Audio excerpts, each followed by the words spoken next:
Goedenavond, welkom bij Omroep Zeeland op deze tweede kerstdag. Namens iedereen hier een heel fijn kerstfeest toegewenst. Het nieuws in Zeeland op deze tweede kerstdag.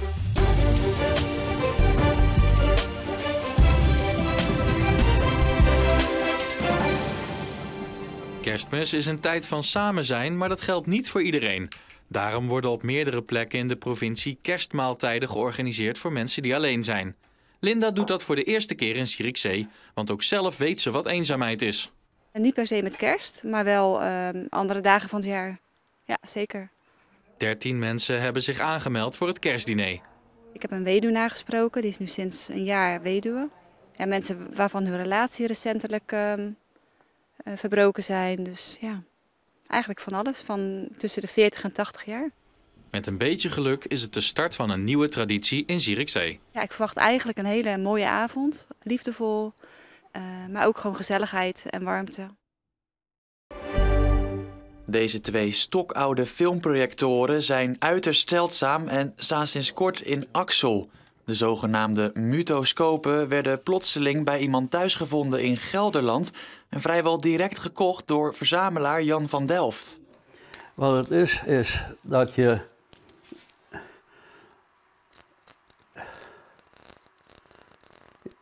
laat de fotootjes omflippen en dan krijg je een bewegend beeld.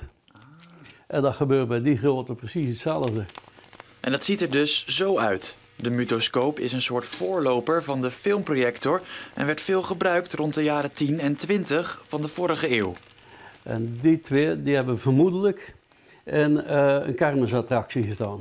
En een kermisattractie? Ja, dat was vroeger alles wat bewegend beeld was, dat was bijzonder. Dus dan op kermissen, dan werd er een muntje in de gleuf gegooid. En dan konden ze dus een minuut lang kijken ongeveer. En nu fungeren ze als pronkstuk van zijn enorme privécollectie. Het begint eerst bij 1 en dan krijg je nog eentje bij. En dan op een gegeven moment is net als met vlooien er 600. En die zijn binnenkort te bewonderen in dit gloednieuwe filmmuseum. Hey Jessica, is het goed gegaan? Ja. Viel het mee? Oh, nou dat is fijn voor de volgende keer. Ah, Jessica. Saskia Tissen en Rick van Poelje uit Driewegen hebben een bijzondere kraal ontworpen voor kinderen die ziek zijn. De Zeeuwse kraal die is dus ontwikkeld voor alle kinderen met kanker, al onze oncologiepatiëntjes hier in het ADRZ. De kanjerketting is een ketting met kralen die het verhaal vertelt van een kind dat kanker heeft. Dus waar zij een moment vergeten zijn, kunnen ze terugkijken aan de kralenketting. Oh, toen had ik een bloedafname, toen had ik een OK, een chemotherapie, een radiotherapie.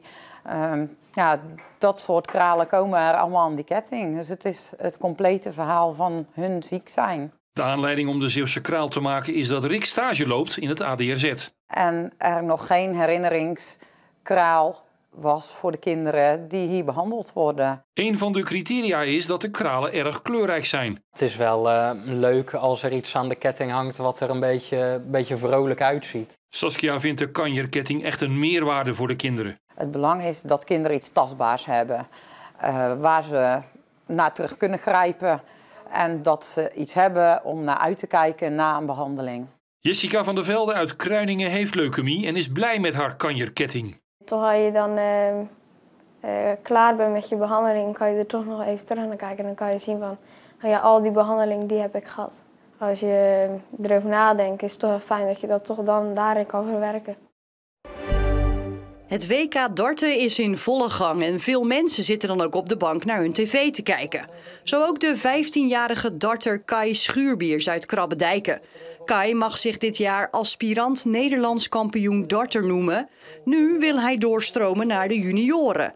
Maar hij droomt zelfs nog groter. Als dat klaar is, hoop ik ook ooit daar zo te staan op het WK darten. Alleen is de Professional Darts Corporation, of kort gezegd PDC, niet zomaar voor iedereen weggelegd. Daar spelen de grote darters zoals een Van Gerwen. Je moet een tourkaart weten te behalen. Een tourkaart is dat je 2 jaar lang recht hebt om deel te nemen aan de grote toernooien van de PDC. En hoe je die kan krijgen, dat is Er zijn kwalificatietoernooien voor in begin januari, aan het begin van het seizoen. Kai dart nu zo'n 1,5 jaar serieus. Hij gooide al af en toe pijltjes in een schuurtje, maar dankzij een vriend op de middelbare school begon hij de sport echt te ontdekken. En dat vond ik eigenlijk wel heel leuk, dus toen heb ik zelf voor Sinterklaas een dartboard gehad.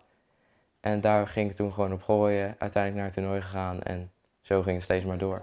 Op dit moment heeft Kai een blessure in zijn elleboog. Hij hoopt weer snel te kunnen trainen en spelen. En wie weet hebben we in de toekomst wel een Zeeuwse van Gerwen erbij. Ja, dat hoop ik wel, maar dat weet je natuurlijk nooit. Ik ga er wel voor en ik ga sowieso mijn best doen om dat ooit te behalen.